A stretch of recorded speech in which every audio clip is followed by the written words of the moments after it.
I know it's out of order, but I am actually going to share about my second home birth experience with you guys today. It was an absolute whirlwind, so powerful, so fast, and filled with so many answered prayers. I pray hearing my birth story leaves you feeling encouraged and excited about partnering with the Lord in your own future labors. So, without further ado, let's get into it. Do you believe that Jesus belongs in the center of every part of your life, including labor? Does a natural or low intervention birth appeal to you, but you feel overwhelmed on how to prepare for one? Are you so ready to feel confident, at peace, and even excited as you partner with the Lord to bring new life into this world? Because if so, you are in the right place, friend. Welcome to the Faithful Labor Podcast. I'm your host, Audrey Stinson, Bible-believing Christian, childbirth educator, wife, and mama to 4, 2 born via C-section and 2 delivered at home. After going through 2 challenging deliveries where I outsourced my birth decisions and left my faith out of the process, the Lord graciously led me to experience 2 redemptive home births. Now, they are redemptive not because they happened at home, but because through prayer, study, and wise guidance, I learned to trust God's design for birth and believe wholeheartedly that He was with me, for me, and faithful through it all. In this podcast, you'll gain a deeper understanding of physiological birth, hear inspiring stories from fellow Christian moms and experts, discover holistic tips for pregnancy and postpartum, and above all, find biblical encouragement to help you keep Christ at the center of your birth preparation. So grab your water bottle, settle in, and let's get your heart and mind prepared for the faith-deepening experience of laboring with God and for His glory.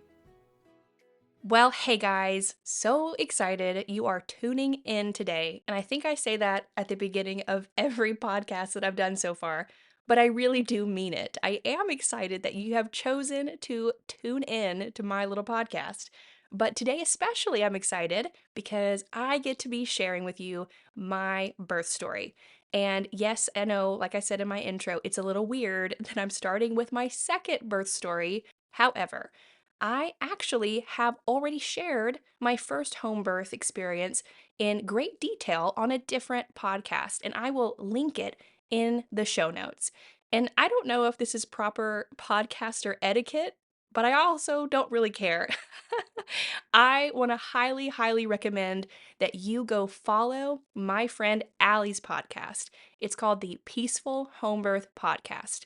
Because if you're tuning into my podcast, which is going to be filled with encouraging and Christ centered birth stories and interviews with experts and lots of helpful tips and ideas and advice about how to manage a low intervention labor, it's pretty likely that you are also going to really love Allie's podcast as well. She is a wealth of knowledge, and her passion for the Lord just shines through everything she does there. So, go check her out. And I will again link my episode to my first home birth story in the show notes. If you're here listening to this and you're thinking, Audrey, I have to do this in proper order. I cannot start with your second home birth. That's fine. Go listen to that interview with Allie and then you can pop back in here. But here we go. Settle in. Put me on 2 times if you need to because you're on a time crunch. And let me tell you about my second home birth. So, the morning I went into labor, I was 40 weeks and 6-ish days. The dating was a little bit off. The midwives had me at a certain date in how I was tracking, but my fertility app had me at a different time. Anyway, details, I digress. I was around 40 weeks and 6 days. And something about me, I am a long gestator. It is just who I am. It is just, I guess, how God made my body. I have had all of my babies past the 40-week mark, minus my scheduled C-section, which I had at 39 weeks. But yeah, all of my babies have come either 3 to 4 days after my guest date or up to over a week and a few days. So it's normal. Whenever I get pregnant, I just go ahead and round up to my due date being like 42, closer to 42 weeks, because that just kind of helps me a little bit. It makes me feel less antsy at the end if I anticipate that I'm going to go past that little arbitrary 40-week mark. So, anyway, I'm past my little guess date. It has come and it has gone, and I am feeling very whalish, okay? If you're listening and you have had other babies and you have gone full term or past your guess date, you know what I mean. You feel large and in charge. You feel a little bit like a beached whale getting yourself here and there. So this morning that I went into labor, I was actually planning on going to one of my sweet friends' houses, and we were going to let the kids play. She was telling me, just come over.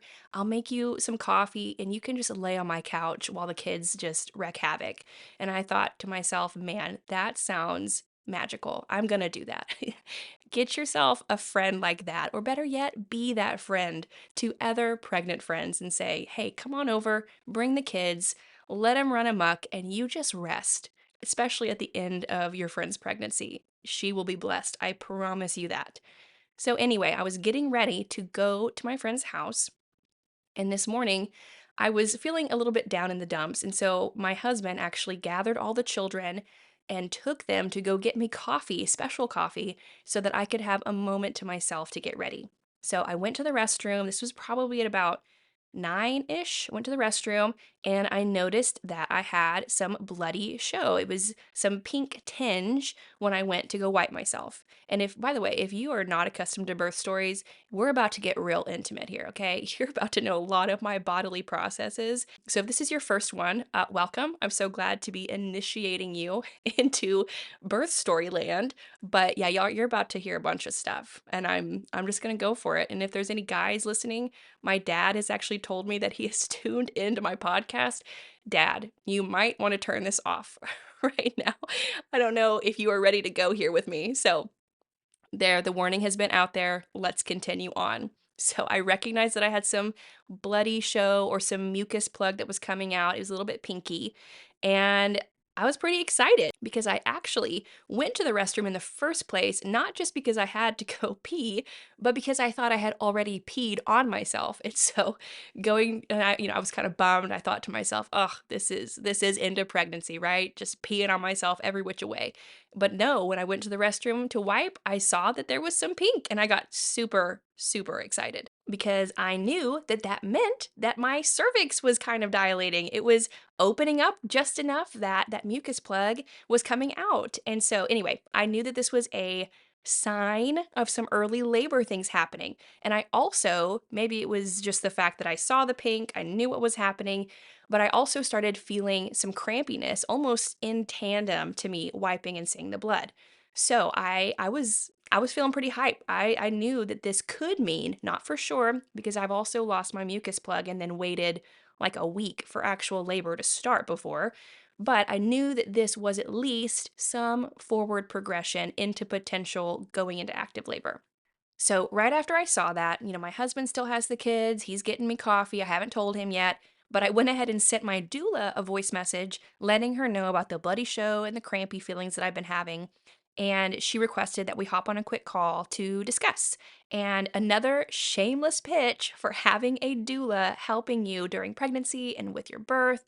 She just was amazing. She immediately started helping me work through, okay, what are the pros versus the cons of going ahead and continuing with my plans to go see my friend versus just staying home and resting.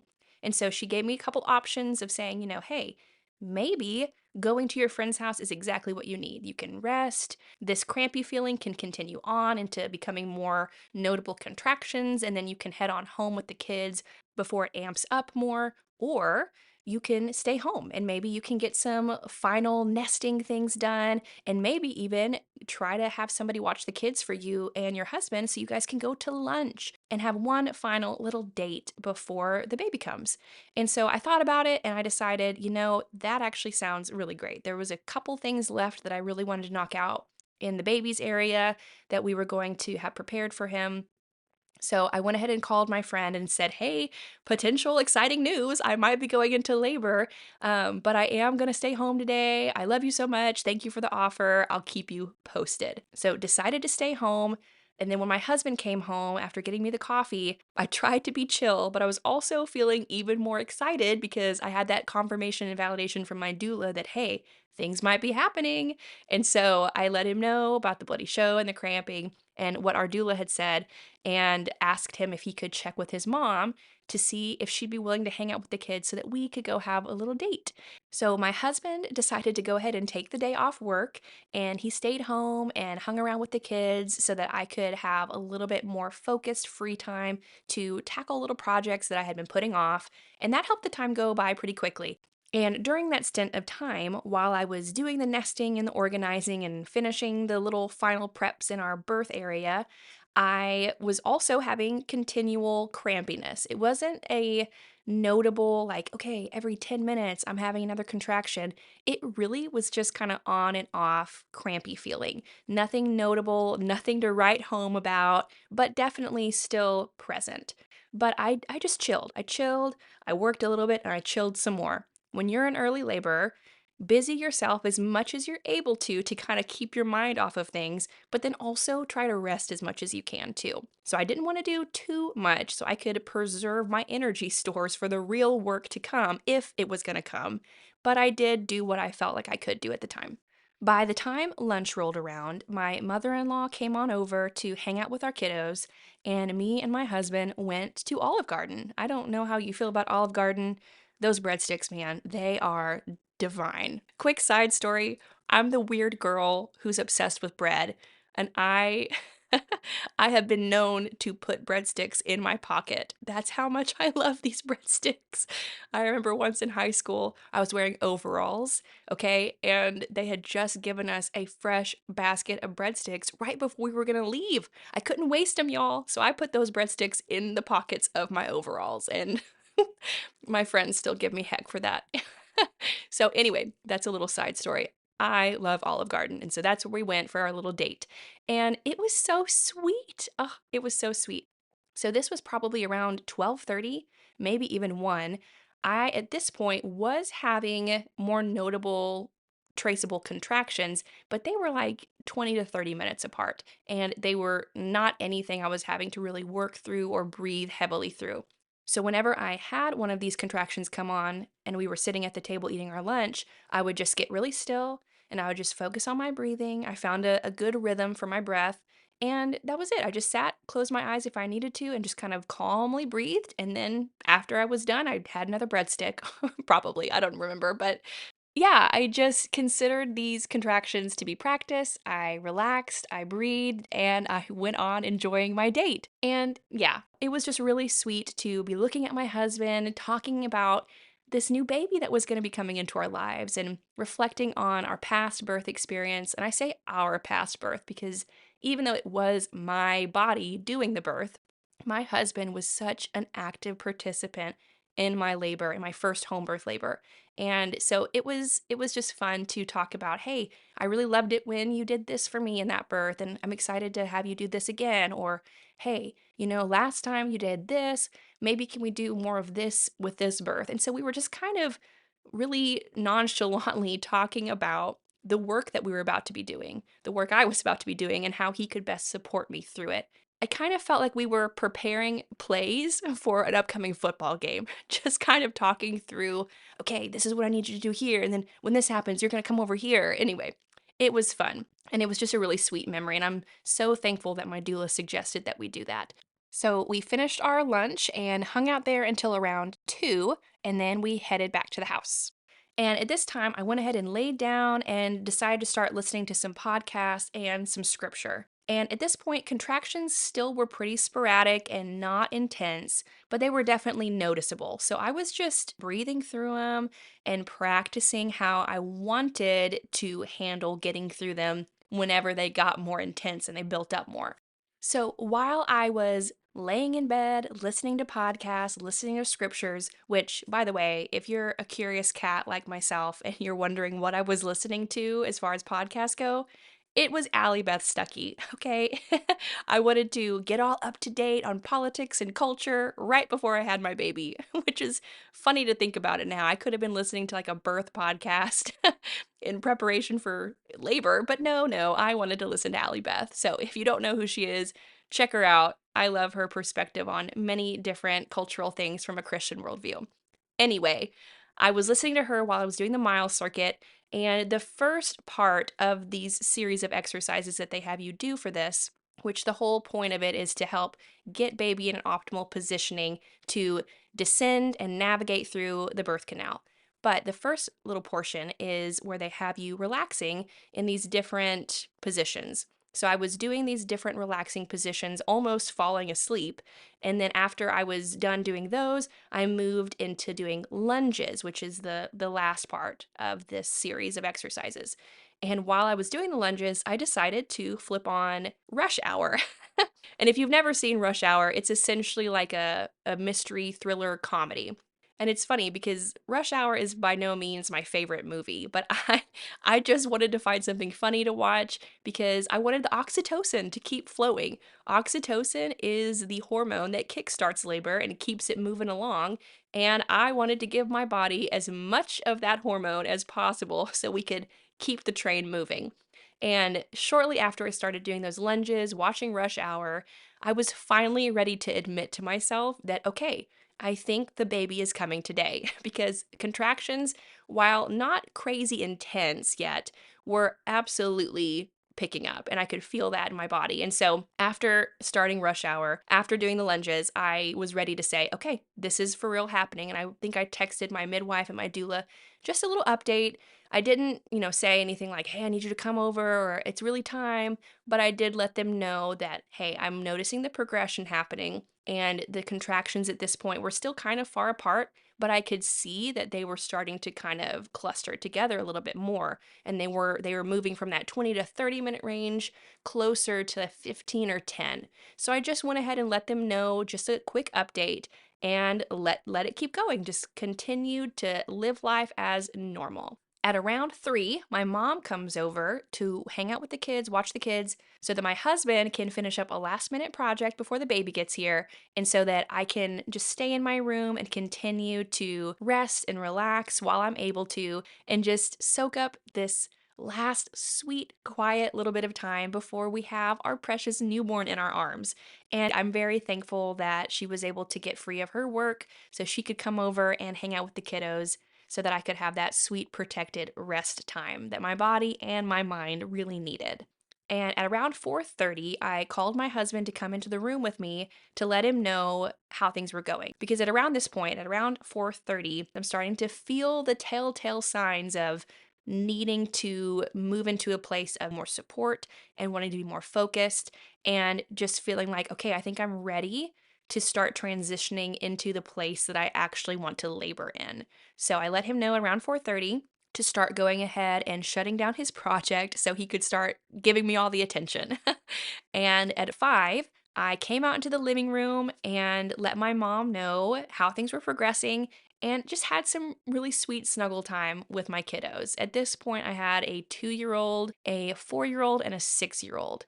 And we weren't really sure yet if my oldest and my second, so if my 6-year-old and my 4-year-old were going to stay with me or not. And so I came out and I talked to my 6-year-old, and she was really, really wanting to stay instead of leaving with my parents. And I thought, okay, let's do it. You're going to stay and you're going to help mommy have this baby. And for my 2-year-old and my 4-year-old, we decided to let them leave with my parents whenever it was time so that I could have a little bit more quiet, a little bit more focused. I know that some people love to have all their kiddos with them for their births, and that's wonderful for them. But now, thinking about how my birth went, I think it just would have been, for me at least, a little too much to have everybody there. So I'm glad that we decided to just keep my oldest at the time. And if we have any more babies, we'll see. We'll see if we want to let the other kiddos join us. But for now, for this story, it was super special to me to have my oldest really, really want to stay. So I came out, talked to my mom, let her know, snuggled my kiddos, and played with them for just a little bit. And then I went into the area that we had prepared where I was going to be having the baby. And that was our guest room. I don't know why. I actually haven't really thought about it until just now. I don't know why I didn't want to do it in my actual room. There was just something about the guest room that I just felt connected to, I guess. I don't know. So went ahead and moved into the guest room, and at around 5:20-ish, I let my husband know that I was finally ready to start actually timing my contractions. So at this point, they were occurring more often, but they weren't necessarily more intense than they had been. But because they were consistent, I went ahead and got into my birth outfit and I got all the things ready in the room with me that I thought I would need. And let me just say, if you're pregnant right now and you're thinking about the things that you want to have prepared for your own labor, whether that is in the hospital or at home, I highly, highly recommend having a birth outfit. And I know that seems really, really silly. And if you're planning a hospital birth, you might even think, well, I don't really need to do that because I'll have a hospital gown. True, you will have a hospital gown, but I feel like there's something really special in having like a specific outfit to kind of wrap yourself around the idea, wrap your mind around the idea of like, okay, it's go time. I kind of compare it to whenever you're preparing for a race. I was a cross country runner in high school. And for me, putting my shoes on, putting my jersey on, it took me from a place of like frumpiness, getting ready, whatever, to like, oh no, it's time. Like let's take this from the abstract and let's make it legitimate because I have got my outfit on, I got my running shoes on. We're about to go. And so having a birth outfit, it really helped just excite me and move me into this place of let's focus in and let's prepare for the work that's about to happen. I also liked it because it was comfortable. For me, I don't think, even if I ever did have more babies, if I ever needed to have a hospital birth, I don't think I could go back to wearing a hospital gown. I think I would always want to have my birth outfit, which there are so many out there that you can find. I will actually put in the show notes the link to the one that I bought and I used because it has Velcro in the back. If you're gonna have an epidural, you can just open that up, and then it has buttons in the front or like little snappies in the front, and even the straps can come off if you're gonna breastfeed. So anyway, I loved that thing. It was awesome. I put it on and I was like, yes, it's time. So there's my little tangent bit of advice. Get a birth outfit. I put my birth outfit on, told my husband we were ready to do contraction counting. We had a little app on our phone. We always just randomly find an app and re-download it whenever it's time. And then we taught my daughter how to actually operate it. So when I got in the guest room, I would feel a contraction coming on and I would immediately just kind of flop myself on the bed. And sometimes I would say go before I flopped myself, but other times I would just flump onto the bed and go totally limp. And my daughter recognized, okay, this is mommy's contraction. And she would hit the start button. And then, of course, once it was over, I would say stop and she would stop it. And it was precious, guys. She absolutely loved having a role. And it was the most simple of roles. But she felt so important and she really cherished being able to do that for me. And so that really meant a lot to be able to give that job to her to do. And then also now it's really sweet to look back and see that as a core memory, at least for me, of having my precious 6-year-old have a real role in helping mommy bring her baby brother into the world. So this is all happening around 5:20 when this is starting, when I'm saying, okay, it's really happening now. Contractions are picking up. Let's do this. And for further context, I went from having a contraction every 30 minutes to 15 minutes to all of a sudden having contractions every 1 to 2 minutes, and they lasted anywhere between 45 seconds to a minute and a half every time. And this is not abnormal for me, okay? The whole, hey, let us know when the contractions are 10 minutes apart, and then now they're 5, and then they're 3, and then whatever. No, no, no, no. That is not how my body operates. I don't know why, but it just doesn't. I go from having contractions that feel like Braxton Hicks, that don't feel really intense, that feel kind of crampy more than anything, to, oh, it's time. We're having contractions, like I said, every 1 to 1.5 minutes, and they're lasting anywhere between 30 seconds and 1.5 minute long. And I now know enough about how my body handles labor to understand that this is just how things work for me. So at this point, the contractions are obviously picking up in frequency, but they're not crazy intense yet. There's definite power behind them, but at least to me, it did not feel as intense as I was expecting it to. So I'm still continuing to take these contractions as more practice for the real ones in my mind that were coming. And so every time I would have a contraction come on, I would just flop on the bed, go completely limp. And that was my only job, to just go limp and let the contractions wash over me while I slowly found my breath that worked for me. And when a contraction would end, I would just sit back up and chat with whoever was in the room. And there was one point where my dad came into the room to check on me, and I was in the middle of talking to him about something when a contraction started. And so I just put up my finger as in to say, like, as if to say, 1 second. And I just flumped onto the bed. And while I was writing out the contraction, my husband was in the room too.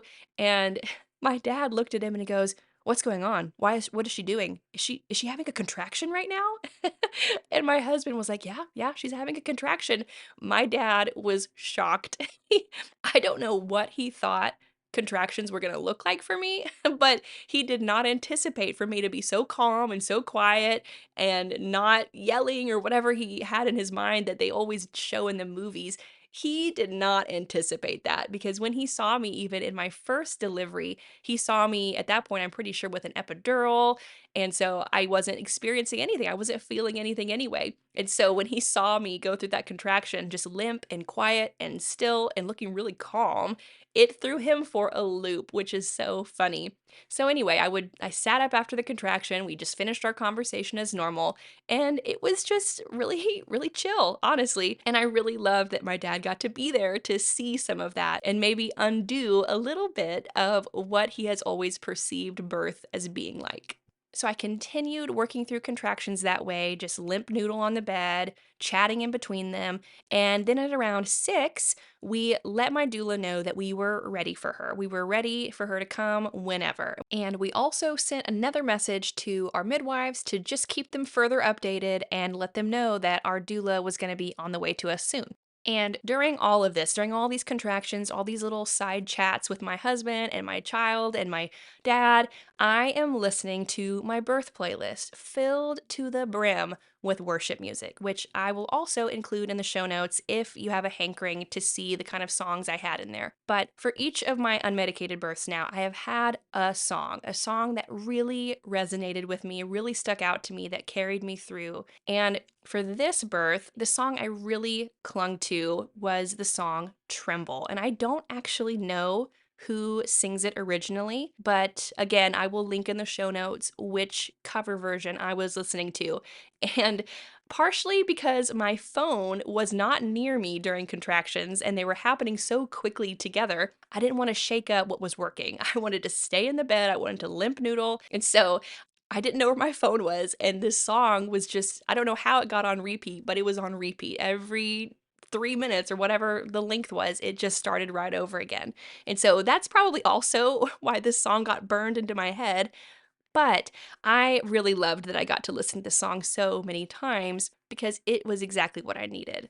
The opening of the song, if you're not familiar, starts with, "Peace, bring it all to peace. The storm surrounding me, let it break in your name." And no, I'm not going to sing it for you. I am not a singer. You did not tune into a singer podcast. The next verse is, "Still, call the sea to still, the rage in me to still, every wave at your name." And I loved the song for many reasons, but those particular lyrics really resonated with me because I refer to my contractions as waves. I like to think of them as something washing over me, crashing against me, that I am not meant to fight, just to be still and let it rise up and pull back. So this song, these lyrics were perfection because I got to hear them on repeat and just be reminded of how I wanted to handle those contractions, and that the Lord was bringing peace into me because I was keeping my mind fixed on Him, and because He was the one in charge of my body, of what my baby was doing, of the birth process, and I could rest in that. And so then in the chorus of this song, there's a line that says, "Jesus, Jesus, you make the darkness tremble. Jesus, Jesus, you silence fear." And so, again, another perfect reminder for me during labor when those moments arise of, "Ooh, that was a really hard one. Can I do this? Ooh, what if, what if, what if?" No, Jesus, I know that you will silence my fear. And so it just continuously pointed my mind back to Jesus. And that is all we need in birth, to continually be reminded of Christ and how he is with us, never leaves us, never forsakes us, and will carry us through whatever it is we're going through. He wants to walk with us, friends. And I loved this particular song because it just kept that truth at the forefront of my mind. So that's going on while we're waiting for the doula. Contractions are building up. I'm finally starting to recognize that they're increasing in intensity, and I'm thinking, okay, it's showtime. I'm actually starting to really breathe through them, not because I'm practicing, but because I need to, because I need to slow my breath down. I need that breath to help keep me calm and relaxed. So at this point, it's probably around 6:35-ish, and my doula hasn't shown up yet, but I have finally reached the point that I'm ready for it to just be me and Hunter and our oldest daughter, and have my little ones and my parents go ahead and head on over to their house,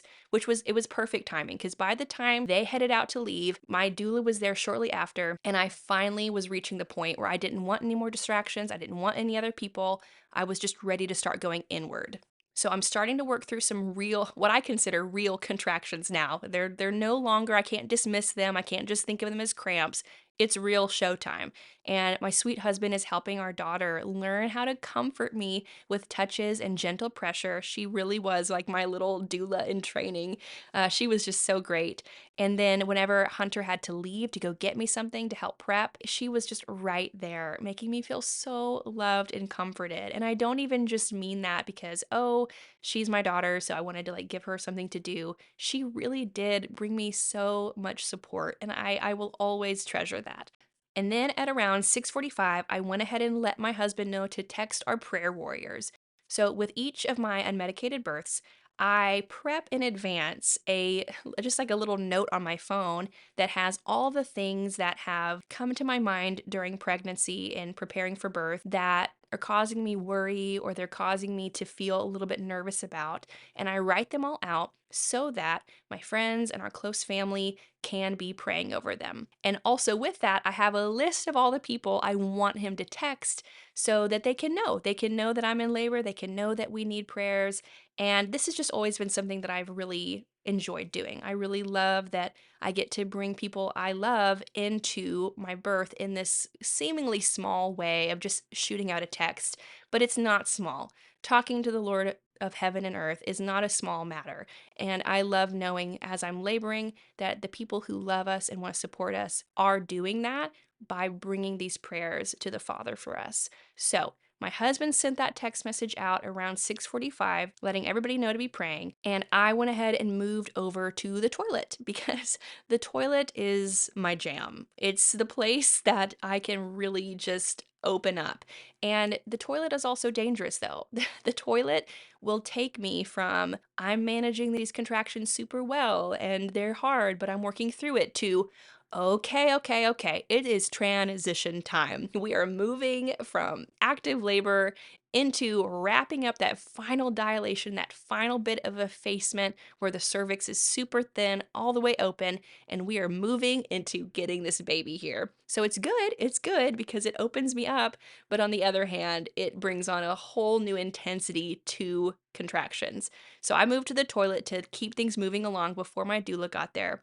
And contraction counting was no longer necessary. We probably let it go on way longer than it needed to because clearly birth was happening, but I wanted my daughter to continue feeling like she had something to do. So the next thing that happened was my husband texted our photographer, and this was at around 6:51. I think that's a really specific time, but I'm also reading the notes that me and my husband wrote after the birth so we could remember everything. So 6:51 was the specific time, if anybody wanted specifics, that my husband texted the birth photographer to head on this way.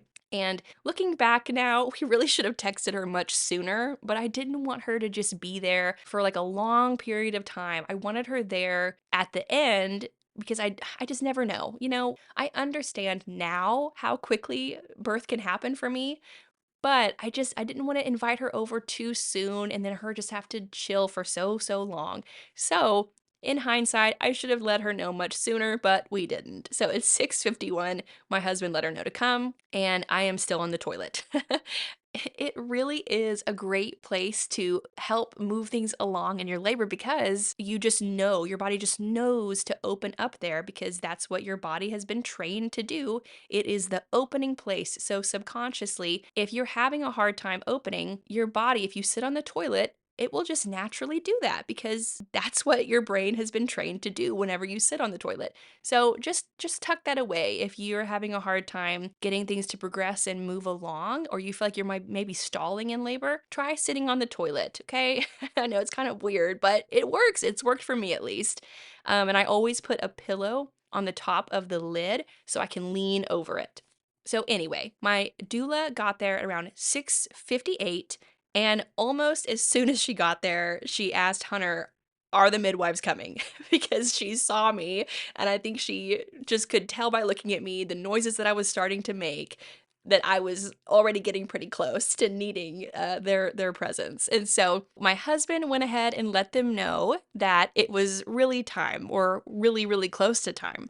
So I'm going to backtrack a little bit to give you a little insider scoop of what was going on in my own mind.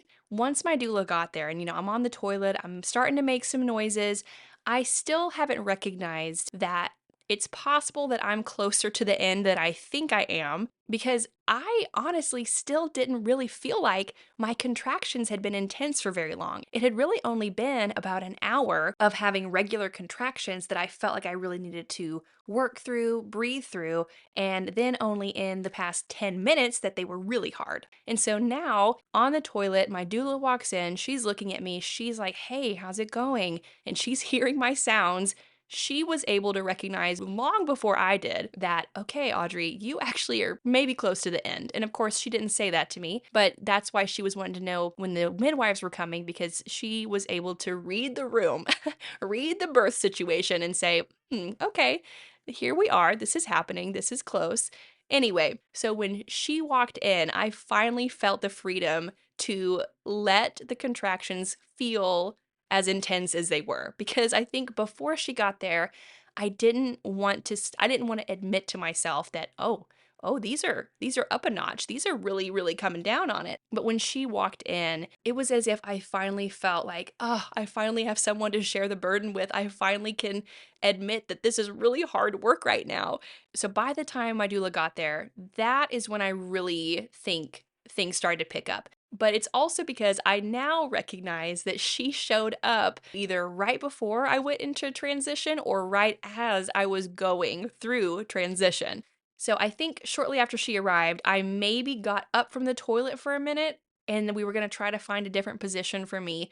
But I really quickly wanted to go back to the toilet because I just wanted to sit. I wanted to sit and lean against something. I was starting to feel like the power was so intense, again, transition, that I could hardly keep myself up whenever a contraction bore down on me.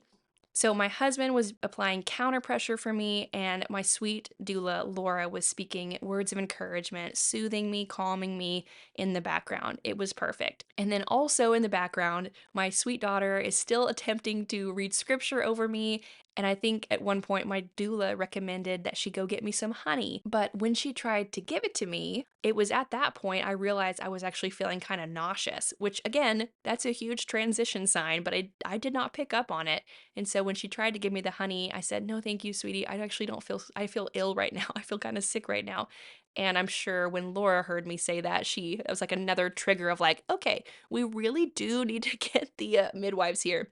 So I continue laboring on the toilet, dilation station as it is called. And there were a few times that a contraction would hit and my voice would kind of get up higher, and my doula was always Johnny on the spot and just reminding me to keep it lower pitch. Keep it lower pitch with whatever moans or with whatever sounds needed to come out of me, because when you have those lower tones in your voice, when you are going through contractions, when you're vocalizing, it actually impacts your pelvic floor. Crazily enough, it helps keep your cervix open.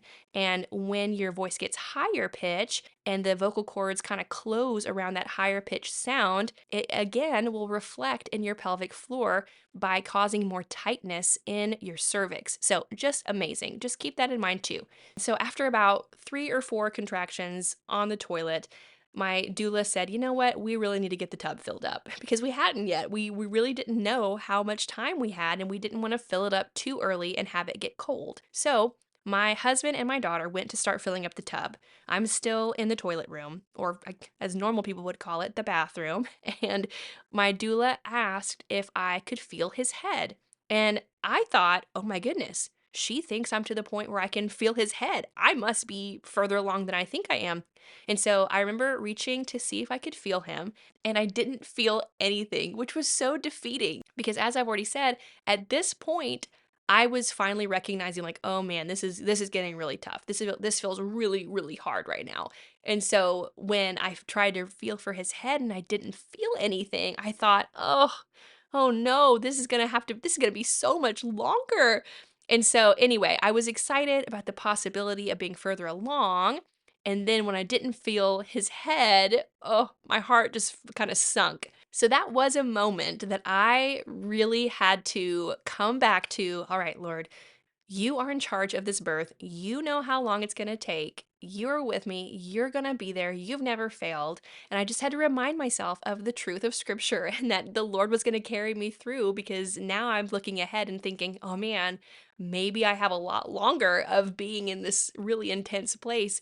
And it was a helpful cue, honestly, to get me rooted back to, all right, God, I need you. I need you so badly in this.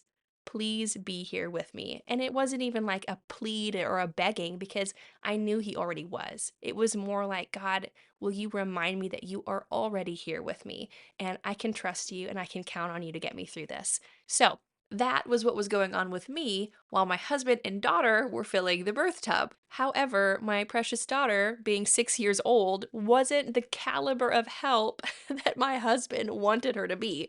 And he asked her to hold the hose steady, pointing it into the tub while he went around the corner to go turn on the hot water heater. And my daughter let go of the hose because it got hot and and it went flying everywhere. So that was a problem because now there's water all over the floor. It was a lot to clean up, more than the towels that we had were. And so again, but that's happening and I have no idea, right? I'm in the toilet or I'm on the toilet, not in the toilet. And that is going on in the background. I hear some sort of loud, like, oh no.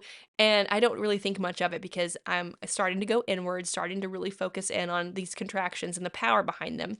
So I kind of zoned out on it. And aside from the water flying everywhere when my daughter let go of it because the pressure was so much, there was also a leak in the hose. And so my husband had to run and go get as many towels, extra towels as we had.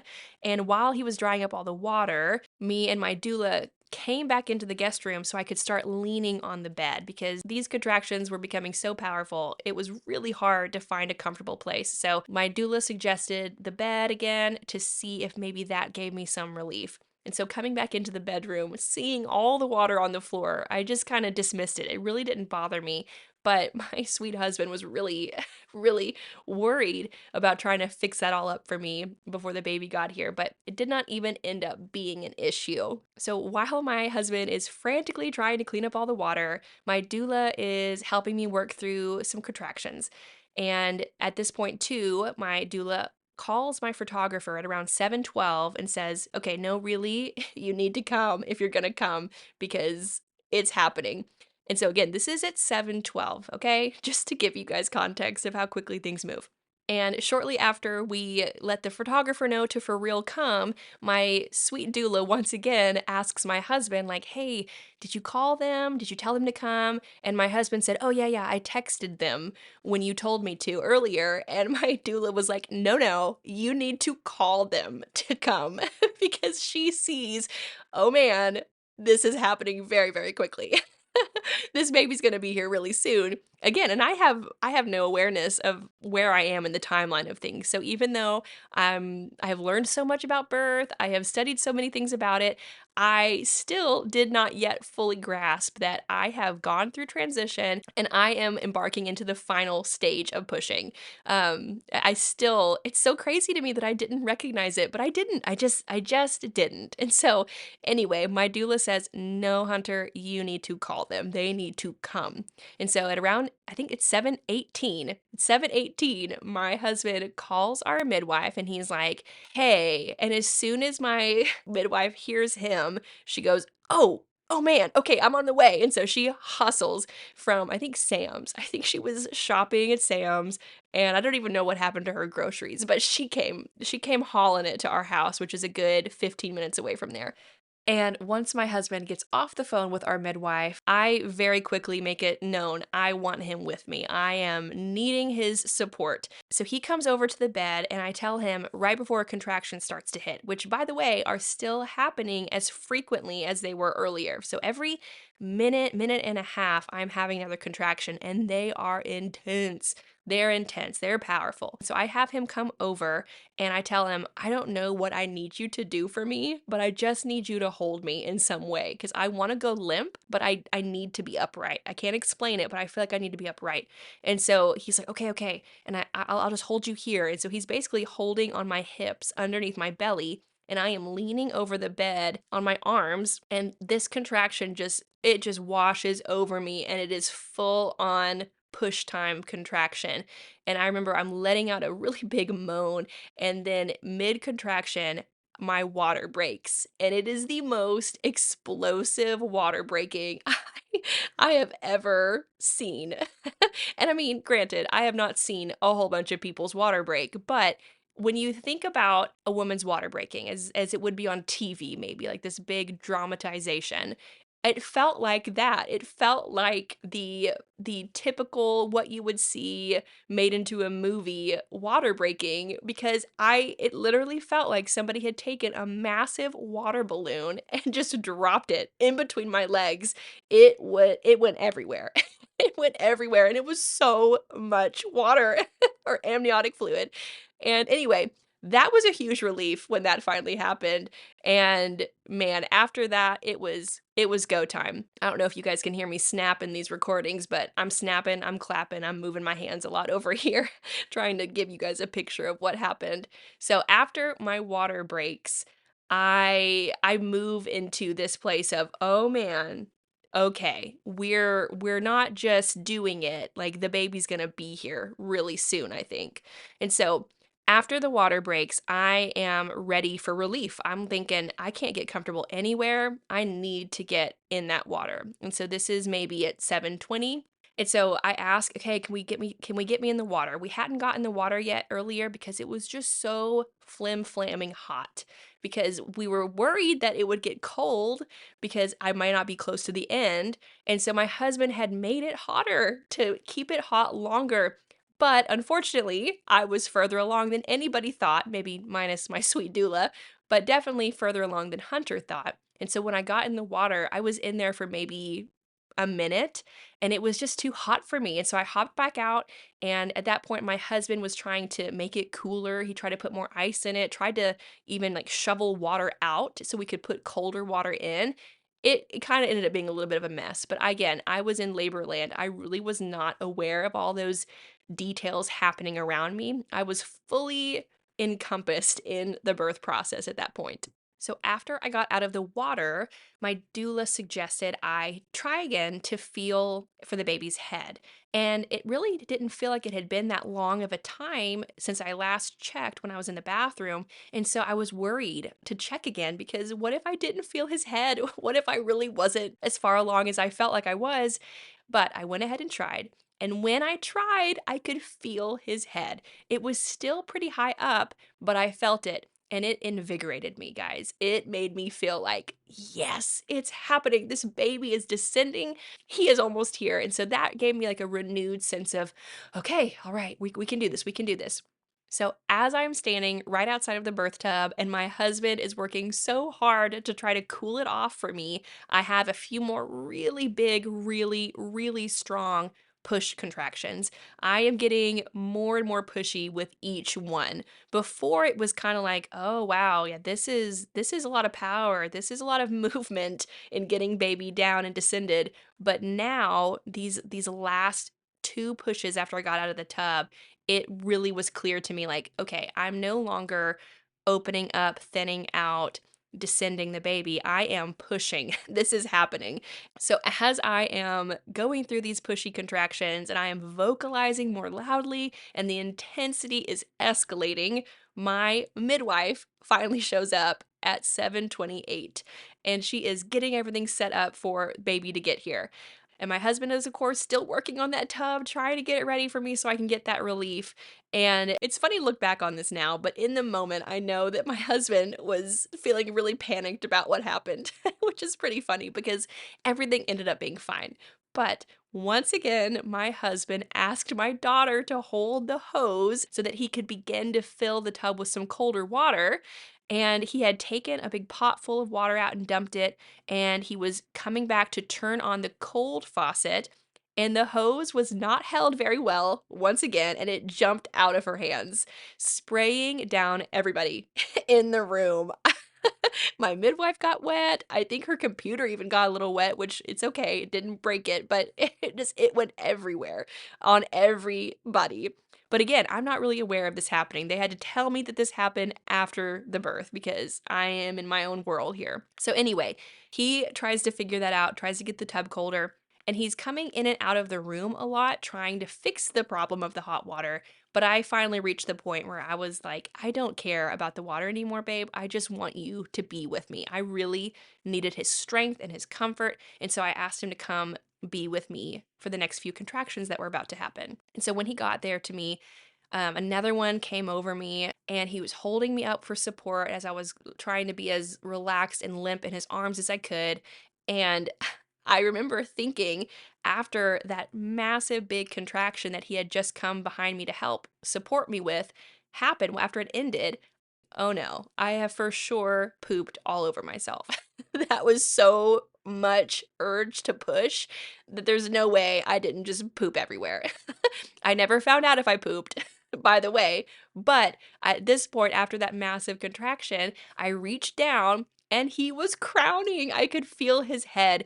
And I went from like, okay, I'm getting close. I know I can do this. Lord, help me, keep me going. To after I touched his head, after I felt him crowning, I could have moved a bus, y'all. I was so jazzed. I was excited. I was ready. I felt the adrenaline of like, this is happening. This is going down. The baby's almost here. I'm about to meet my son. It just jazzed me up, y'all. And so after I felt him, I remember turning to my husband and I said, I think you might need to catch him, babe, because he's right there. And his face, I didn't see it, but apparently, according to my midwife, his face was one of like sheet white, so scared. He was not ready to catch the baby if it came to that. But thank God he didn't need to. It all worked out. And so after I felt him, after I realized how close I was to the end, I remember asking, I said, hey, is it okay if I get back in the tub at this point? Because I mean, he's right there and I don't mess with anything. If I can't do the tub, it's fine. And my midwife said, nope, you can get back in the tub. Let's try it again. And so, I mean, I've got a baby's head in between my legs, not out yet, but crowning. And I had to like hobble. It was pretty funny, I'm sure. I think I have a video of it. I had to hobble back into the tub. And basically, they had to lift me up and put me in the tub. And I settled back in and waited for the last few contractions to come. And at this point, y'all, I know that this is going to sound absolutely crazy, but I mean it, and it's true.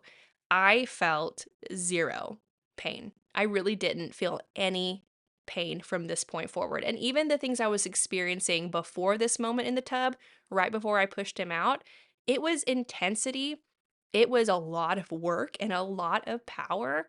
But for me personally, I do try to not use the words pain, painful when I think about and describe my birth stories, not because I'm delusional and not because I'm trying to deceive or lie to anybody about the pain that can for sure happen in birth, but I really don't qualify the type of work and the type of power and the type of contractions that my uterus is going through and the type of stretching and opening that is happening in my body as painful. I just don't. And when I think about pain, there is a part in my first home birth story that I do very clearly remember as being painful. But everything else to me just feels like a lot of work, a lot of work. Like whenever you're doing a workout or you're trying to lift something super heavy, it's hard, but it's not necessarily a type of sensation that I think of as painful. So, anyway, that's my own perception of that. I'm not trying to be an advocate for pain free birth here because pain can absolutely be a part of birth. But as far as what I'm experiencing in my labors or what I've experienced in my births, I just don't really see that as something I would qualify as painful like I would like a cut or a bruise or a stubbed toe or a broken arm or a broken foot. Those are things that I'm like, ow, ow, ow, this is painful. But the sensations in birth, they have power, they have intensity, but the purpose behind them and how your body is designed to self create those things and manage what's happening in your body to spread open, to let the baby descend, it's just hard for me to qualify that as painful. So, anyway, that's a tangent. That's a different podcast episode for a different time. But I do want to just be very clear in saying when I got in that water and the baby's crowning and I'm about to push him out, I really did not feel even that uncomfortable. I really didn't. I just let my body do the work for me. I really tried to slow things down with my breathing and not add to the pushing that my uterus was already doing on its own by forcefully pushing the baby out further. I just let my uterus do all the work and let his head be born very calmly, very slowly. And then from there, I had maybe two more contractions and he was out. And I remember looking down at his sweet little face and I thought, it's really hot in that water. I got to get him out. And so I really quickly, after he came out all the way, I reached down there and I scooped him up because I didn't want him to be hot in the water. Because even though the water was cooler than it had been initially when it was scalding hot, it was still pretty warm. It was still pretty warm. So I got him out as quickly as I could and I just held him and I held that sweet little face and my precious little girl, my 6-year old, in those last few minutes of me being in the tub and pushing, she was right up by my shoulders and she was just stroking my arm, encouraging me, telling me I was doing a great job. Oh, it was wonderful. I couldn't have imagined a better, more supportive feeling birth for me. To have my same doula and midwife there that had been there for my first VBAC, to have my husband right behind me, and he was holding me up underneath my arms during all this too, and I was leaning my head back on him. And then my precious little girl just stroking my arm and encouraging me. It was everything. It was more than I could have prayed for. I prayed that this birth would be fast, and oh man, it was. I mean, from time of things getting intense at 6 o'clock to the baby getting here at 7:34, so an hour and a half, it was very fast to me at least, even though it had been progressing slowly all day, the intense part of birth was very, very quick. And so I had prayed that it would be fast. I had been asking the Lord if it would be His will for me to have another peaceful, calm home birth. And man, it was, even with the chaos behind the scenes, or at least behind my scenes, of the water spraying everywhere, the tub being too hot, and all that kind of stuff. It really, to me, I felt inwardly very calm. I felt very supported. And so I had prayed for those things, and I had prayed that the Lord would be glorified in all things. And He was. He was absolutely glorified, and He was present with me every moment, as He always is with all of His children. And this birth, just like my first one, was another testimony of God's faithfulness to me in labor. So, something that kept coming to my mind as I was thinking about and praying about this birth was the importance of treating it as an act of worship, to treat birth as an act of worship. So, after he was born, it felt really important to me to praise God. And it wasn't just something that I wanted to do privately within my own heart, which of course I was already doing. It was something that I felt impressed upon to do with my whole birth team. And actually, it worked out perfect because the photographer, oh yeah, I forgot about her. She's really lovely. If you would like to see some of her work, I will also include in my show notes the link to her photography business. She was phenomenal. Even though she got pictures after the birth and not during the birth, they still turned out lovely. Anyway, so the photographer had just gotten there, and of course, I'm still in the birth tub, and I was like, oh, hey, sorry. You missed it. But anyway, she just stepped right in and started taking great pictures. But shortly after she got there, I wanted to ask if everyone would join me in singing the doxology. And so I have this beautiful picture and this really sweet moment that will forever be ingrained upon my mind of me and my husband and our birth team and my daughter singing the doxology together and praising God for bringing this new sweet life into this world, my son.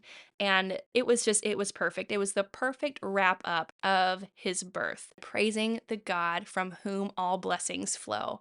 So that is it. That is my second home birth story. And I am so glad, if you're listening to this, that you made it through until the end. And I pray that it encourages and inspires and gives you hope for your own upcoming birth experience.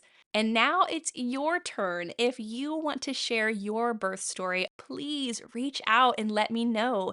I would absolutely love to feature you on the podcast. So, if you would like to be interviewed and have your birth story shared on one of my future episodes, please go to the link in the show notes and fill that out for me so I can get in touch with you and we can make that happen.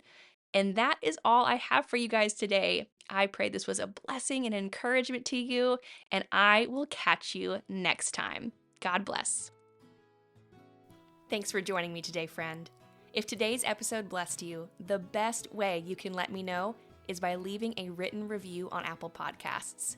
You can also tag me on Instagram with a screenshot of today's episode at faithful.labor. Now, before we part ways, I'd like to pray Ephesians 3:20 over you.